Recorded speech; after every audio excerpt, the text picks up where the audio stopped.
Muito bem, meus caras, muito bem, mais uma manhã de gravação aqui no meu, no seu, no nosso Cafofo. Estamos aqui diretamente das nossas lives Twitch, YouTube, para trazer para vocês mais uma manhã de Valadão da Fiel, pós Atlético Mineiro e Corinthians, um jogo surpreendente na minha opinião, positivamente e infelizmente negativamente, tá? Com relação à situação de jogadores do Corinthians que se machucaram, beleza?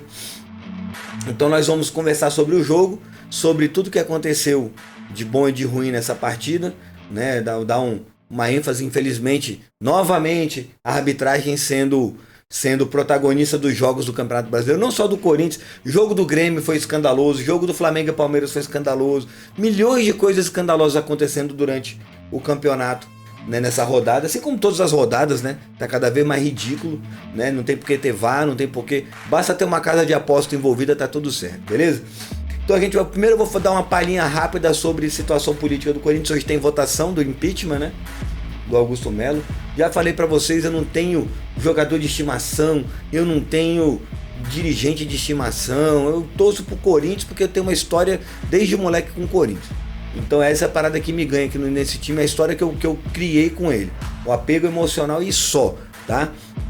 Então se vagabundo é culpado, vai pra puta, vai pra vala, pro xilindó, vai pro cacete, tem que se lascar mesmo, vai pro vinagre. Vagabundo que é vagabundo e não é só ele não, tá? Ai, mas por que não fizeram isso na outra dia? Eu já falei pra vocês que a parada é, antigamente a oposição era frouxa, medrosa, tem medo do André Sanches e a tropinha dele, tá? Inclusive a própria torcida, você vai falar mal da torcida do Corinthians, no estádio é maravilhosa. Fora do estádio, age por interesses. Por que de uma hora para outra eles estão, não, viva Augusto, vamos amar Augusto, e agora não, agora a gente é contra Augusto, quer derrubar ele, quer que ele saia, é pela imagem do Corinthians mesmo, vocês acham mesmo? Vocês acham mesmo? Não sei se vocês estão sabendo, mas por exemplo, tem torcida organizada do Corinthians aí que deve mais de 1 milhão pro clube. E aí aquela parada, não, se você me apoiar, eu finjo que eu não tô vendo essa dívida, e a gente vai levando aqui, e aí quando começa a surgir outros interesses envolvidos no processo, né? Outras promessas, talvez, outras ofertas, de repente se muda-se de lado e começa a se apoiar outro lado, ou enfim, o que quer que seja, tá? Não vou citar nome de torcida organizada, porque depois vai aparecer gente aí da torcida querendo me ofender e me xingar. Mas a gente sabe que torcida organizada age por interesse. É por isso que torcida organizada não quer SAF. E SAF é o futuro do futebol. Vocês podem gostar ou não. SAF vai acontecer por questões tributárias. Não tô nem falando porque vai aparecer um milionário e vai comprar cada cara, vai aparecer 20 milionários e cada milionário vai comprar um clube brasileiro. Tá? Eu já falei isso 1000 vezes. Se você acha que SAF é vir um rico e comprar o time, você ou é desinformado, ou finge que é desinformado, ou é só burro mesmo. Tá? SAF é transformar o clube numa empresa. Se você quer transformar o clube numa empresa e o próprio clube ser dono de 100% da SAF, e você somente tem um CEO como presidente, que é um cara que vai ser pago e vai ser cobrado, que vai ter que prestar contas, com o governo, pagar imposto, questões tributárias vão forçar, goste você ou não de SAF, tá? Quem acha que SAF é vir um milionário e comprar o clube e esse é o único modelo de SAF, tá, eu falei, é desinformado, é burro ou finge que é burro. Só para poder criar polêmica, porque não. Existem vários modelos de SAF, tantos modelos que são abrindo o clube para o mercado com ações, seja simplesmente porque vem um milionário e compra, né? Então existem vários modelos de SAF funcionando. Não venha ser o abestado que vai querer bater de frente comigo e discutir com essa porra. Não vai ganhar, velho. Não vai. Não, SAF é só se o milionário comprar. Aí você é burro. É só você olhar o Bayern de Munique, um dos maiores clubes do mundo é uma SAF. Tá? É uma SAF ao qual o Bayern de Munique é dono de 69% da SAF é deles. Então não vem com essa porra não. E só vai resolver essa porra desse futebol brasileiro quando os clubes virarem SAF. Não tô falando que precisa, vai ter que acertar as contas, vai ter que pagar todas as dívidas, mas não vai poder dever mais. Ou ter uma gestão honesta e sensata, ou vai quebrar o time, vai falir o time. Aí o time vai ter que mudar de CNPJ, começar tudo de novo, com outra razão social. É uma merda isso, é só uma bosta isso. Mas enfim, a gente agora vai falar aqui sobre o jogo, tá? Primeiro, falar sobre a postura do Corinthians, O Corinthians entrou com um time semi-reserva, tá? Com poucos titulares, até porque ainda a gente não tem 100% de certeza de todos os titulares do Dorival Júnior, então a gente não tem como cravar quem é titular e quem é reserva. A gente tem a noção de alguns são titulares, mas nem todos são titulares, né? Então a gente tem esse detalhezinho que foi o Corinthians chegar com um time alternativo e o primeiro tempo ser todo do Corinthians. Só quando o Cuca mudou a postura do time, mudou jogadores de posição, começou a dar um pouco mais de trabalho, começou a incomodar um pouco mais, tá? Mas enquanto o Corinthians tava com 100% de pressão, 100% de marcação, o time mordendo, brigando, e com algumas coisas que eu vou mostrar daqui a pouco no campinho que aconteceram dentro do jogo, que fizeram com que o Corinthians tivesse maior pressão, tá?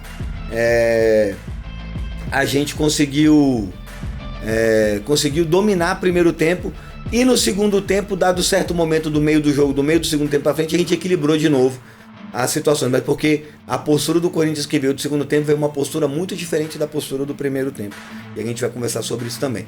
A arbitragem, cara, desculpa, quando o jogador adversário e o treinador adversário admitem que o juiz errou pro lado deles, é porque o lado que apanhou tem todo o direito de reclamar e peitar e bater de frente, enfim.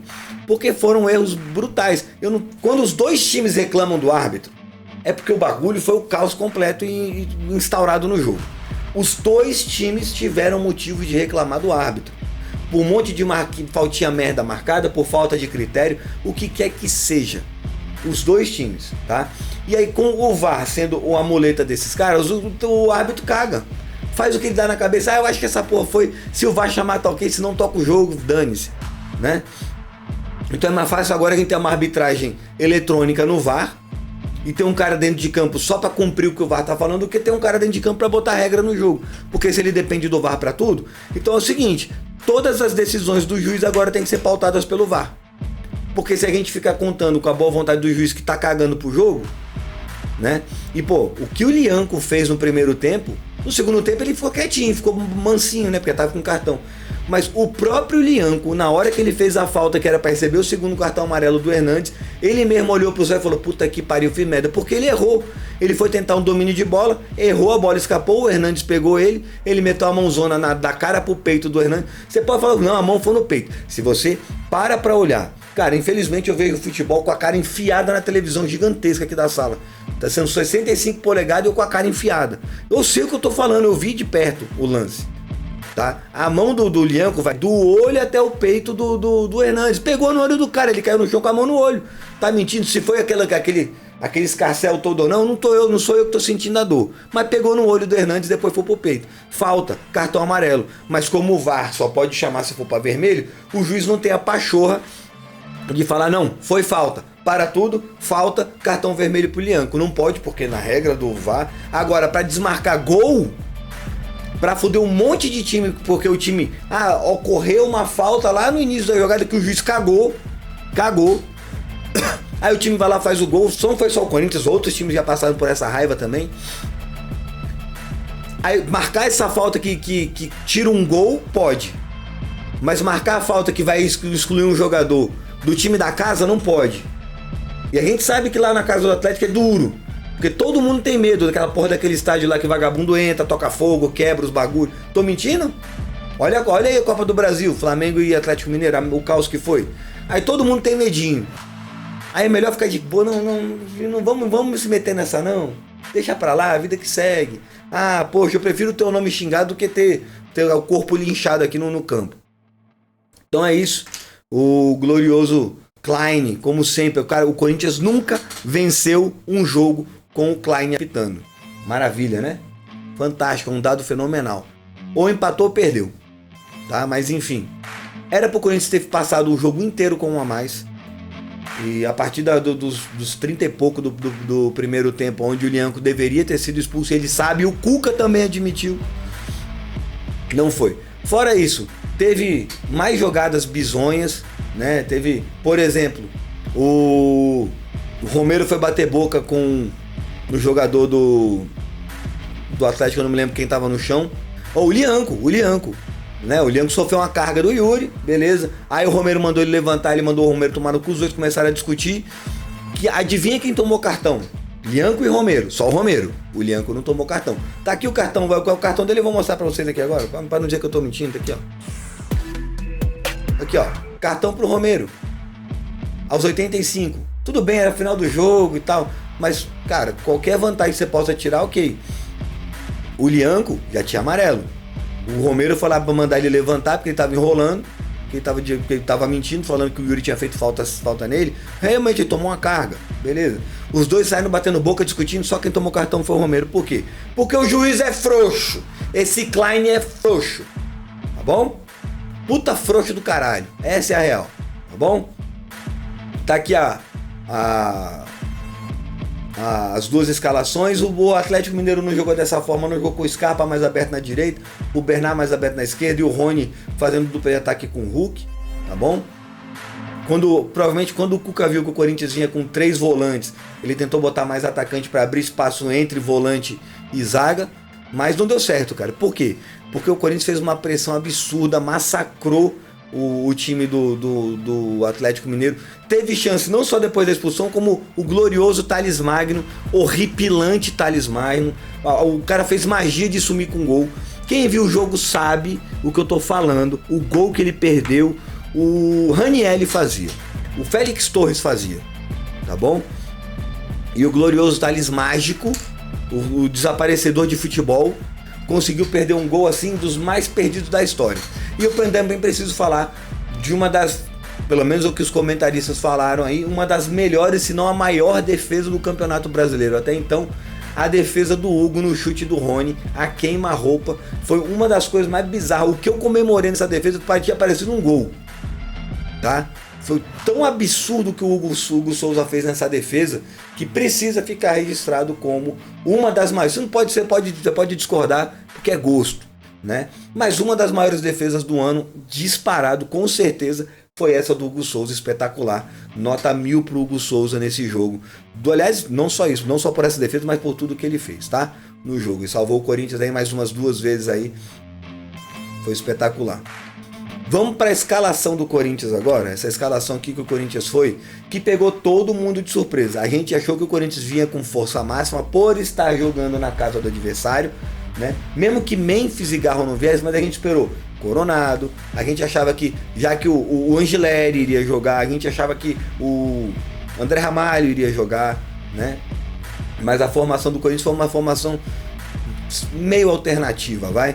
O Corinthians veio com o Hugo Souza, titular, Mateuzinho, titular, Tchoca, reserva, Kaká, titular, Matheus Bidu, reserva. Então a gente já tem aqui 3 titulares e 2 reservas.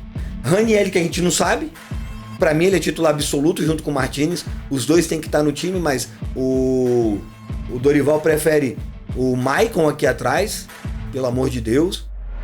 Maicon aqui atrás, com o Martínez ou Ranieri atacando. Já deu para perceber que o Ranieri não pode fazer essa função de atacar, né? Aí aqui normalmente é o Bidon ou o Carrijo, depende do posicionamento, né? Bidon ou Carrijo. Aí vem aqui o Coronado, e aqui tem o Rian como reserva. A gente não sabe muito bem se o Ranieri é titular. A princípio o Ranieri é o Martínez. Eu acho o Martínez mais esse jogador do que o Ranieri. Teoricamente o Martínez é o titular. Então Ranieri reserva, Rian reserva, Héctor Hernandes reserva, Thales Magno reserva. Então a gente fica com 1, 2, 3, 4, 5, 6. De 11 jogadores, 6 eram reservas, né? Jogando contra o Atlético Mineiro em casa, que não perdia, se eu não me engano, que não perde em casa desde que trocou são 8, eram 6 jogos que não perdia, 5 jogos que não perdia, que só ganhava, e empatou com o Corinthians com o time reserva. Mas muito se passou por isso aqui, cara, esse trio de jogadores aqui, tá?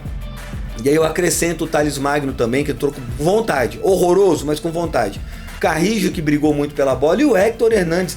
Cara, o Héctor Hernandes, por menos decisivo que ele seja em comparação com o Yuri, ele tem qualidades que o Yuri não demonstra, tá? E aí eu tenho que ver os comentários falando, porque na dúvida, quebra a bola lá na frente que o Yuri se vira, o Yuri protege a bola. Um cara que fala isso nunca viu um jogo do Corinthians, porque sempre que a gente vê jogo do Corinthians aqui junto no canal, vocês me veem o jogo inteiro reclamando que o Yuri não ganha uma disputa de bola aérea, não domina uma bola de costa, ele não ganha, ou ele toca de primeira, se a bola vem muito redondinha ele consegue acertar de primeira, ou ele domina e perde, ele sempre perde as disputas. O Hernandes não perdeu disputa nesse jogo quando era bola quebrada para cima dele. Ele disputava na cabeça e brigava, ele disputava no pé e brigava, saía com a bola dominada várias vezes, ajudou na marcação várias vezes. Teve hora que a gente viu o Hernandes aqui, ó, na zaga, brigando pela bola. Então essa postura do Corinthians a gente não viu com o Dorival Júnior desde que o Dorival Júnior botou o pé no Corinthians. A gente não viu essa postura, e essa postura é extremamente necessária para a gente manter um time saudável, independente se vai ser reserva ou titular. Se todo mundo jogar com essa mesma intensidade que esses três aqui do meio de campo jogaram, e eu sempre falo do Rian aqui, o Rian é pé duro, o Rian é ruim, mas ele briga o jogo inteiro. O Rian trombou o jogo inteiro, brigou por posse de bola, pressionou o goleiro, atacante, zagueiro, lateral. Tava com a bola, era perto dele, ele pressionava. Aliás, todos os jogadores do Corinthians tiveram uma pressão muito grande, e a gente roubou muita bola no campo do Atlético Mineiro, tanto no primeiro tempo, que o Atlético Mineiro só jogou nos últimos 10 minutos, 5 minutos, que teve duas chances que também era para ter sido chance de, se não fosse o Hugo Souza a gente tinha se fudido, porque o Bidu fez uma lambança lá. Ou no segundo tempo, a partir da metade do segundo tempo para frente, quando a gente conseguiu equilibrar as ações com o Atlético Mineiro, e aí o Corinthians começou a pressionar de novo, roubar a bola, ficar com a bola no pé de novo, tá? Eu nem vi como é que foram os dados de posse de bola, mas como o Corinthians tem sido o time com a maior posse de bola do Campeonato Brasileiro, posse de bola estéreo, tá? Lembrando, posse de bola, dessa vez foi empatado aqui, ó. Posse de bola estéreo, eu não falo posse de bola que é criativa, tá? É uma posse de bola estéreo, mas você vê, 13 finalizações do Atlético Mineiro, 13 finalizações, 13 chutes na direção do gol, uma grande chance. O Corinthians teve 6 finalizações e 2 grandes chances. Então vocês entendem a diferença, como é que foi um time bem diferente. O time do Corinthians hoje, ele criou, apesar de não ter sofrido gol, 4º jogo sem sofrer gol. É um time que não tomou, tirando a defesa do Hugo, não tomou tanto susto assim, aquela defesaça. Teve uma cobrança de falta, mas que o Hugo foi mais por ir, não foi assim uma cobrança de falta absurda, que fez uma defesa, foi uma bela defesa. O Everson também não teve muita dificuldade, mas a chance que o Corinthians teve de fazer passou pela vergonha do Thales Magno receber a bola. Daí a gente vai falar um pouco sobre o posicionamento dos jogadores agora, como é que funcionou. Então vamos lá.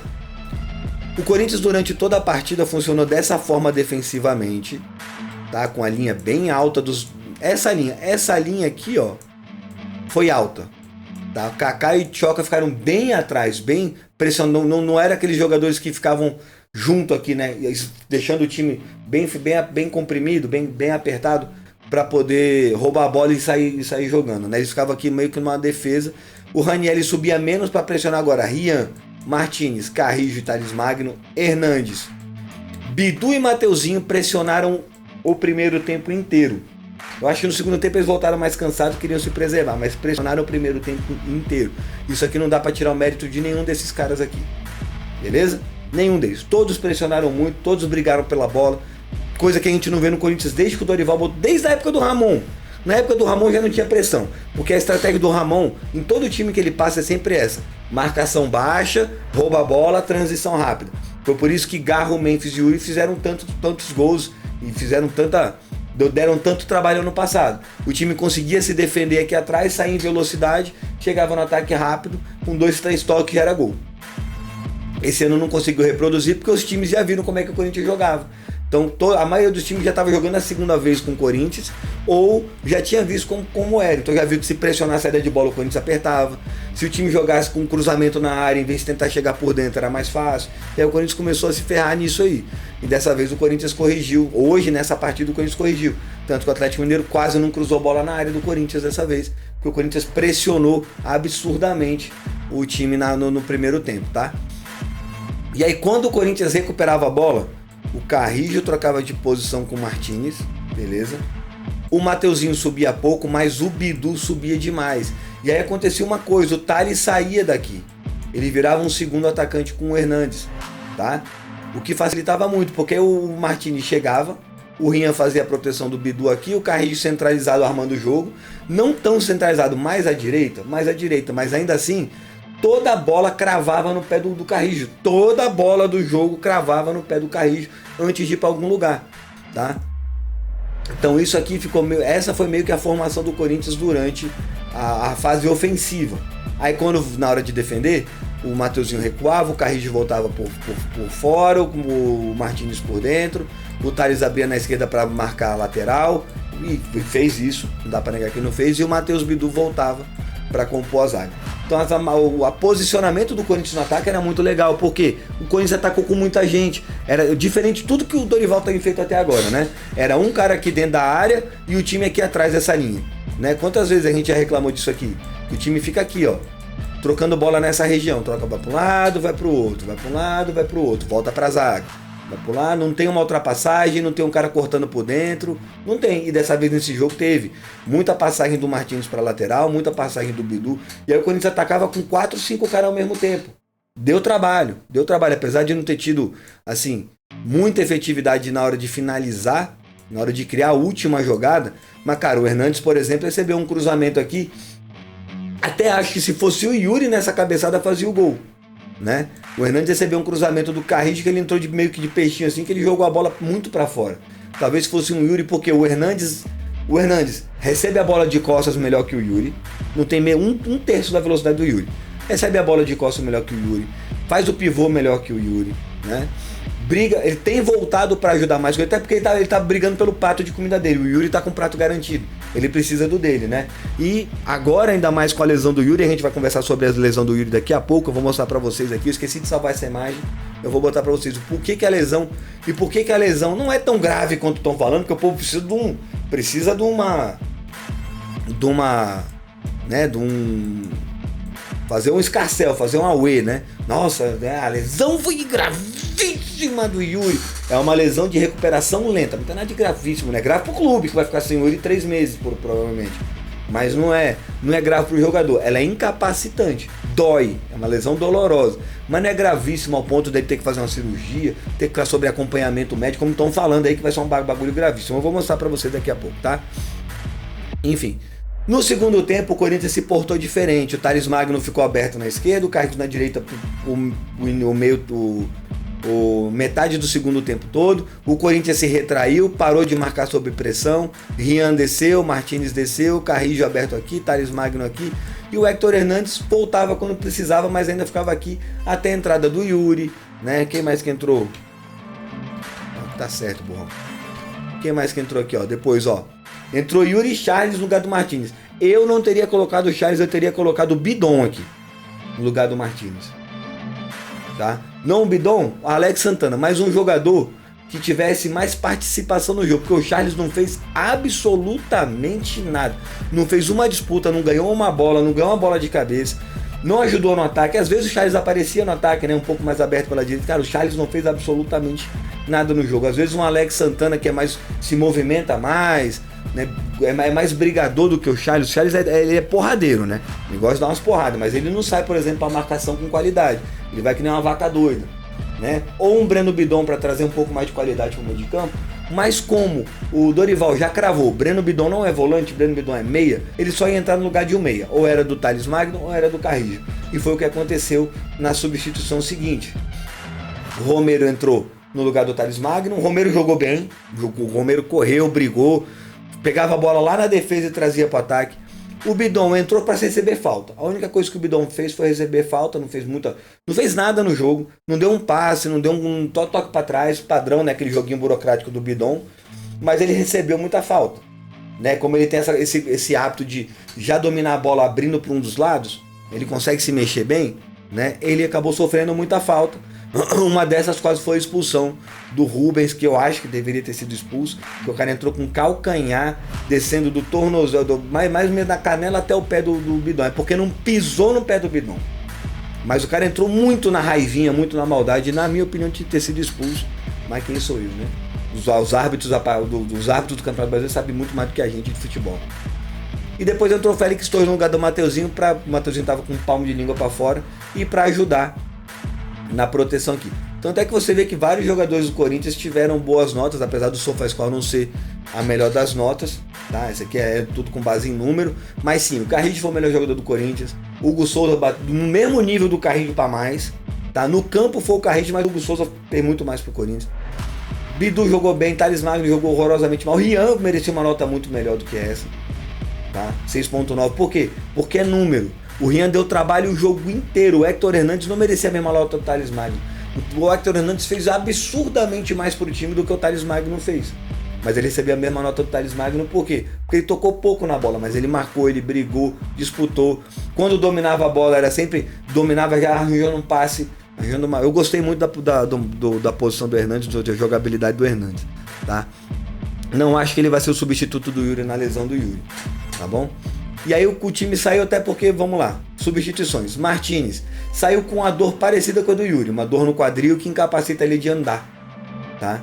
Normalmente quando você tem uma lesão na lombar principalmente, toda a musculatura da região da lombar, do quadril e até do psoas, que é esse músculo que levanta a sua perna, que faz você andar, subir o joelho, tá tudo interligado na lombar. Então quando você tem uma lesão na lombar, você tem dificuldade de andar, você sente dor, desconforto, né? Um lado do corpo fica puxando quando é o lado... Normalmente você machuca o lado direito, o lado esquerdo fica puxando porque você não consegue apoiar peso no lado direito. Então você acaba tendo que andar com a perna direita imóvel, o lado esquerdo fica puxando a perna direita. Então aconteceu isso com o Martínez, ele saiu do jogo com dor na coluna, talvez fique no banco, talvez nem jogue. Tá? Ninguém falou muito da lesão do Martínez, mas ela foi de um grau talvez menor, com uma lesão menos agressiva do que do Yuri, mas ele teve um machucado na coluna também. E o Yuri saiu destruído, né, cara? O Yuri saiu carregado de campo, não conseguia se mexer. Tá? A hora que ele ainda tava na adrenalina do jogo, então assim, o cara ainda tem alguma coisa, provavelmente chegando no vestiário, é deitado, tem que ir de maca pra casa, a dor é insuportável, tem que ir de maca pro hospital, é terrível. Tá? Eu que arrebentei a coluna, quebrei os ossos da coluna, tudo, eu sei como é que funciona essa dor. Passei 3 meses sem andar, né? O Yuri, que é um atleta profissional, tem estrutura e musculatura para isso, tratamento, fisioterapia, tudo, ele volta mais rápido. O Yuri tem um histórico, né, de recuperação rápida. Então, a gente vai dar uma olhada aqui de novo, né, no posicionamento do Corinthians, porque antes de eu mostrar a lesão do Yuri, eu vou botar para vocês, pra gente... Né, antes de eu finalizar com a lesão do Yuri aqui pra galera entender mais ou menos o que foi a lesão do Yuri, pra não ficar também esse como é que a gente chama?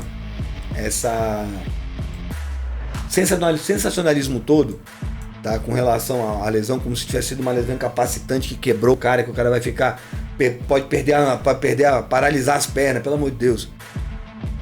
Aí a gente vai montar a formação que eu acredito que o Corinthians vai jogar na próxima partida, tá?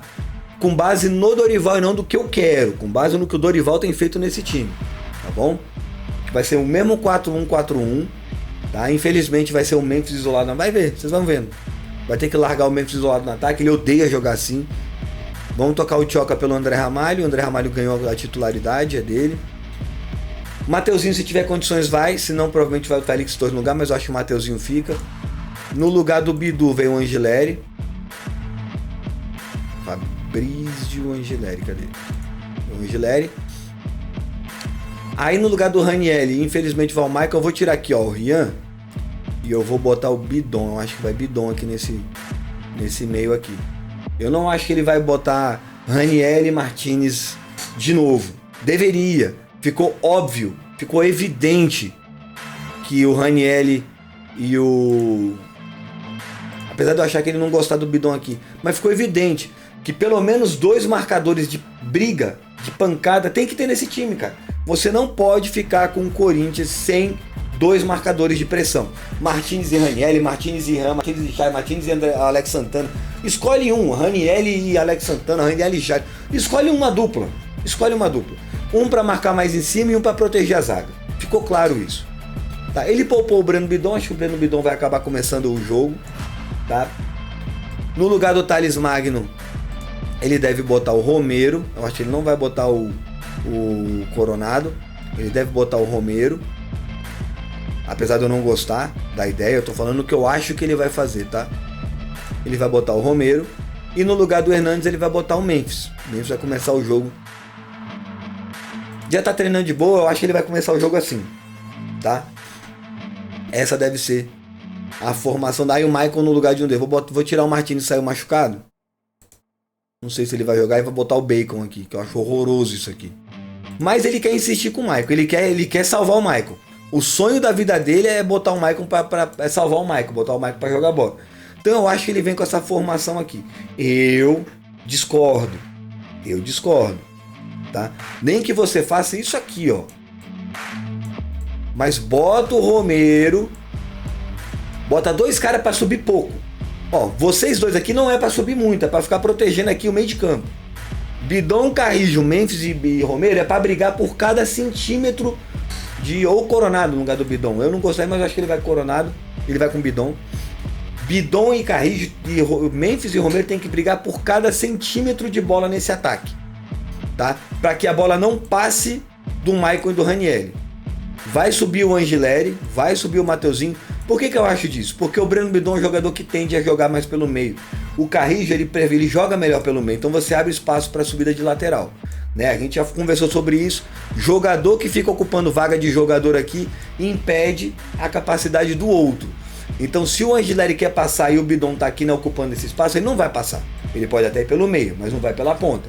Mesma coisa vale pelo Mateuzinho. Quantas vezes a gente vê o Mateuzinho tendo que passar pelo meio, pedindo bola no meio, porque o Carrijo está ocupando a vaga dele aqui na lateral, sendo que o Carrijo joga muito melhor aqui e o Mateuzinho é lateral, né? Então eu acho que o Corinthians vai jogar. Já tem o André Carrijo aqui, o André Ramalho, pera aí. Eu acho que o Corinthians vai jogar com uma formação que vai pressionar um pouco mais a saída de bola do Huracan, porque é muito boa. Se a gente deixar os volantes do Huracan jogar bola, eles vão deitar no Corinthians. Mas eu acho que o Corinthians não vai abusar muito dos laterais. Por quê? Infelizmente, tá? Nem na fase ofensiva. Por que isso? Porque o time do Huracan é um time que joga aberto pelas pontas o jogo inteiro. Os 2 pontas dele, direita e esquerda, são muito agressivos. Jogam muito para cima, eles partem muito, buscam espaço vazio. São treinados para isso, coisa que o Corinthians ainda não está treinado, né? Então eu acho que o Corinthians vai acabar jogando essa formação, talvez com o Romero mais à direita, o Memphis mais à esquerda. Mas eu acho que vai jogar nessa formação. Só que pra mim o Memphis e o Romero fazem uma função muito parecida, que é voltar para receber bola. E aí não vai ter um cara vertical para receber passe deles. Por que o Memphis e o Yuri se deram tão bem? O Yuri é um jogador que busca jogo vertical, busca jogar para frente. E o Memphis é um cara que volta um pouco mais e tem essa capacidade de levantar a cabeça e a sentir rapidamente onde é que o outro jogador do time está se movimentando. Então ele já percebe isso muito rápido. Teve um gol do Corinthians contra o Inter que foi isso. O Memphis, o primeiro gol do Corinthians contra o Inter. O Memphis, a bola veio pro Memphis, ele nem matou a bola, ele já virou tocando pro Yuri. Foi muito rápido a jogada. E o Yuri já saiu aqui de cara, driblou o goleiro, driblou o zagueiro e bateu no canto do goleiro. Então eu acho que e o Romero tem essa ideia também, né? Ele gosta de voltar aqui um pouco, apesar de eu gostar do Romero aqui. Mas eu acho que essa vai ser a formação. O que a gente vai fazer? A gente vai acompanhar esse jogo aqui no canal, 9h30 da noite, amanhã, terça-feira. E eu aguardo a presença de todos vocês aqui. Quem tiver a fim de ver esse futebolzinho, quem tiver a fim de ver esse jogo com a gente aqui, conversar, bater papo. Eu ainda tenho vontade de abrir o canal do Discord pra gente conversar. O problema é, se a gente abrir o canal do Discord pra conversar e a galera ficar falando groselha e atrapalhar o jogo, uma coisa é a gente ficar batendo papo, zoando e tal, outra coisa é ficar de vacilação. Entra o São Paulino pra esculachar o Corinthians. Aí entra o palmeirense pra esculachar o Corinthians e o São Paulino. Aí, pô, a gente vai pro boteco, não fica aqui no canal, né? A live é trampo. O trampo é sagrado, respeitem a live. Beleza? Tudo bem? Então é isso. Rapaziada, esse aqui é o fechou. Deixa eu mostrar pra vocês a lesão do Yuri, tá? Só pra vocês terem uma ideia. Fiquei devendo isso aqui pra vocês, vou mostrar aqui agora. A lesão do Yuri, vamos achar aqui, ó, o que chama processo transverso da L1. Aqui, L1 é direita, já até procuraram isso aqui, ó. Vamos achar uma imagem aqui do processo transverso para vocês entenderem. Tá aqui, ó. Então, essa aqui é a coluna são a coluna vertebral. Essa aqui são as vértebras lombares, tá? Lombares, tá? Então tá aqui a lombar. O que é o processo transverso? É esse ossinho daqui, esse cantinho aqui. É muito difícil quebrar esse ossinho aqui, tá? É muito difícil quebrar esse ossinho aqui. Tem que ser uma pancada muito forte. Ou seja, é a mesma lesão do Neymar aqui, ó. É a mesma lesão do Neymar. É uma lesão dolorosa, não tô falando que não é dolorosa. É uma lesão agressiva, incomoda, dói, você não consegue fazer nada. É muito ruim. Mas não é uma lesão gravíssima. É uma lesão, quando a gente fala de gravíssima, uma lesão que pode tirar, é igual a lesão de joelho. A lesão de joelho para o jogador de futebol é gravíssima. Uma lesão de joelho faz com que o jogador diminua a capacidade atlética e física dele para o resto da vida. Você pode até botar o jogador a jogar bola, você pode ter o cara brigando pela bola, você pode ter o cara ainda jogando em alto nível, né? Sendo artilheiro de campeonato ou sendo um excelente zagueiro, mas você não vai ter o melhor que o jogador pode oferecer.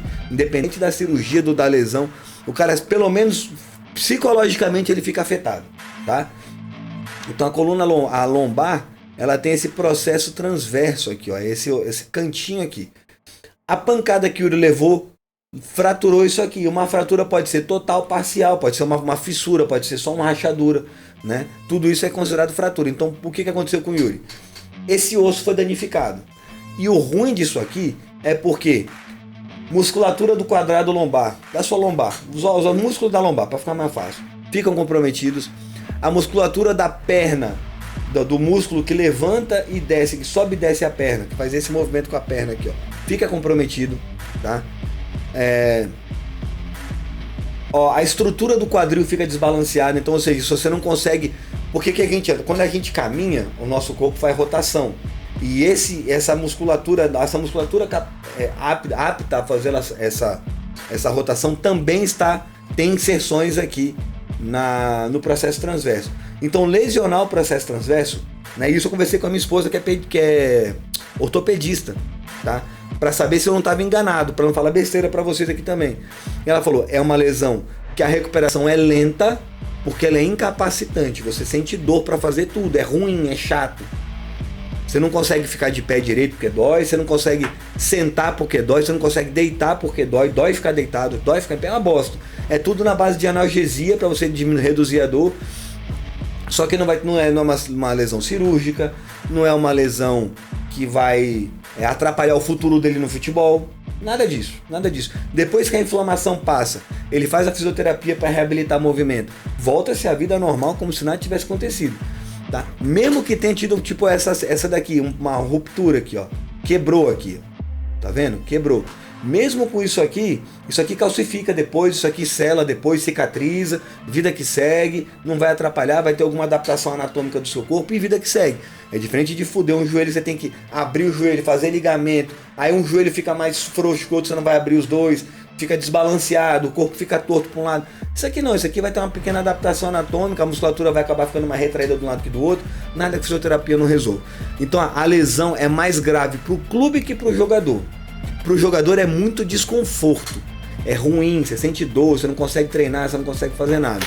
E aí a gente lembrando do histórico do Yuri, o Yuri Alberto, ele tem um histórico absurdo de recuperação de lesões. Um cara que teve um diagnóstico de costela trincada, tudo bem que vindo desse departamento médico do Corinthians horroroso, se o cara falou que teve a costela trincada, você pode achar que foi mais ou menos, mas você não consegue confiar muito nesse departamento médico, né? Mas se disseram, eu já tive costela trincada por causa de luta, de joelhada na costela. Trincou, não foi nada muito grave, uma rachadurinha. Eu passei 3 semanas sem respirar direito de dor. O Yuri Alberto com 2 semanas já estava treinando, normal, como se nada tivesse acontecido. Tanto é que ele ganhou o apelido de Wolverine da Fiel por causa disso, né? De zoeira. Porque ele se recupera absurdamente rápido, certo? Então assim, essa lesão é mais ou menos 8 semanas para você começar a fisioterapia, mais umas 4 semanas de fisioterapia para voltar para jogo. Acho eu que o Yuri Alberto volta antes de 12 semanas. Tá? Eu acho que ele acaba voltando para já começando a fisioterapia um pouco antes dessas 8 semanas, ali com 7 semanas e meia. Posso estar errado. né? Mas já vi gente com essa capacidade de recuperação e suporte de dor, né? Porque o Yuri aguenta muita dor também. Voltar mais cedo para fisioterapia, passar um tempo maior na fisioterapia para voltar 100%. Acho eu que o Yuri fica aí 2 meses e meio. Se estourar esse terceiro mês parado, é por conta de fisioterapia, não é por conta de recuperação. Ele vai estar zerado antes disso, acredito eu, tá? Mas isso, essa é a lesão do Yuri Alberto, tá? Rachou essa pontinha aqui. Essa pontinha aqui trincou, rachou, quebrou completamente, rompeu 100%. De qualquer forma, se não é cirúrgico, não tem necessidade nenhuma de abrir o cara para botar esse troço no lugar, porque não é importante. Dá para viver do jeito que tá, beleza? E aí a gente vai ter o Yuri Alberto 100% de novo. Assim como é uma lesão de ombro para jogador, o cara lesiona o ombro, faz a fisioterapia, passa 1, 2 meses fora e volta zerado. Mesma coisa acontece com esse tipo de lesão aqui, que não é uma lesão na coluna, não é uma lesão na medula, não é uma lesão numa estrutura muito grave. É uma lesão no processo transverso, ela é plausível de recuperação rápida. Aqui o Neymar teve esse mesmo problema aqui, no direito também, igual do Yuri Alberto, ó, o transverso direito, tá vendo? Essa mesma marquinha do Yuri aqui, vê se aparece aqui melhor. No processo do transverso direito do Yuri, do Neymar, a imagem tá muito ruim, né? Tá aqui, ó. Não vai aparecer aqui, mas enfim. E aí a vida segue, ele vai conseguir jogar normalmente, ele vai conseguir voltar. Você vê que o problema do Neymar não tá na coluna, né? Depois que ele consertou esse problema aqui, ele ficou uns 3 meses parado. A recuperação do Neymar é ruim. Ficou uns 3 meses parado, mas voltou sem reclamar da coluna. Ele tem problemas na parte dos membros inferiores, na coluna ele tá de boa. O Yuri também vai voltar aí de boa, zerado. Só que é uma recuperação lenta, né? Porque você fica capacitado de muita coisa. Então você acaba ficando preso, parado, sem conseguir se mexer direito. Mas tá aí, a gente aguarda a recuperação do Yuri, né? Quando tiver mais atualizações sobre o Yuri, como é que ele tá, como é que ele tá se recuperando ou não, a gente traz aí pra vocês. Fechou? É isso, meus queridos. Um grande abraço aqui de boca pra nessa galera. Valeu!